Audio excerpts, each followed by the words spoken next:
Hi, my name is Jack. This is my report on how home artifacts made me who I am. Everyone is unique. Everyone has a long story to tell that shapes the person that you've become. There are thousands of things, whether you like it or not, that have changed you as a person.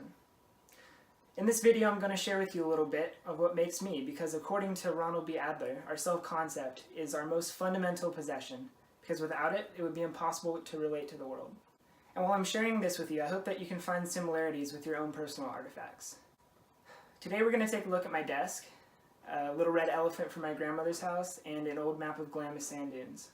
So this is my desk.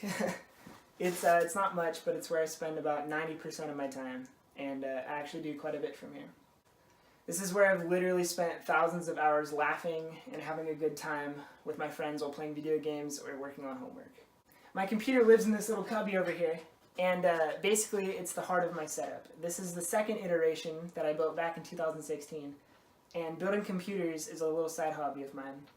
So these big guys right here are they're my speakers. Chances are that if I'm not talking to someone, I'm probably listening to music.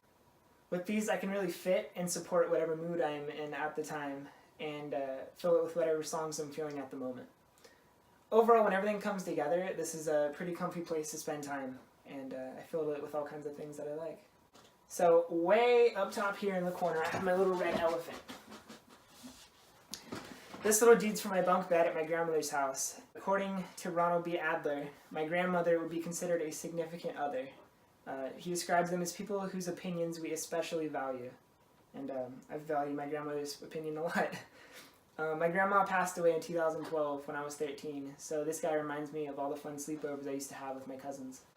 It's kind of funny, but even after all these years, it still kind of smells like my bunk bed there. I don't actually know where he came from, or even if it's mine, but I took a liking to him and thought it was unique, so it gradually became mine over time.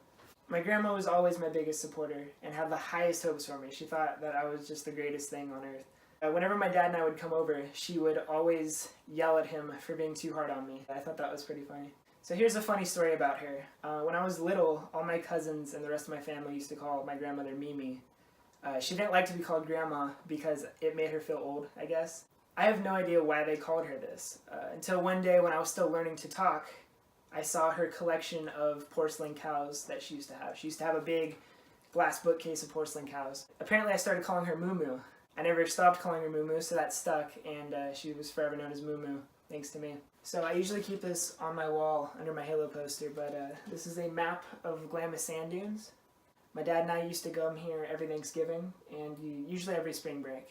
Some of my best memories from my childhood are just me and him on our motorcycles out in the middle of nowhere. Being so small when I was a kid made everything else seem so much bigger.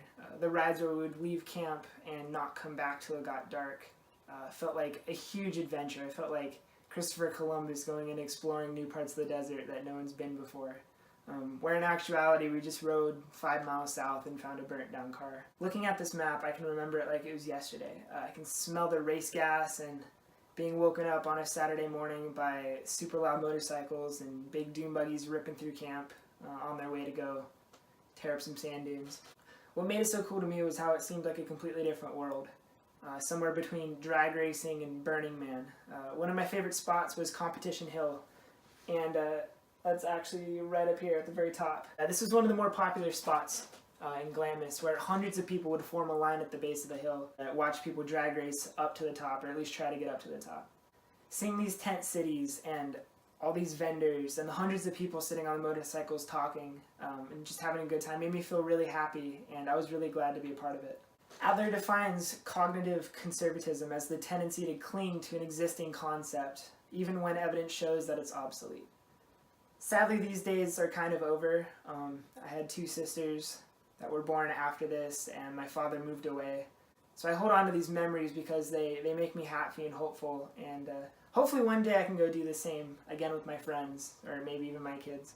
So these were all some things in my room that I feel give a better picture of who I am, and we looked where I spend a lot of my time now, some family history, and some cool moments of my childhood. So thanks for taking the time to watch this, and hopefully I sparked some ideas about what shapes you as a person.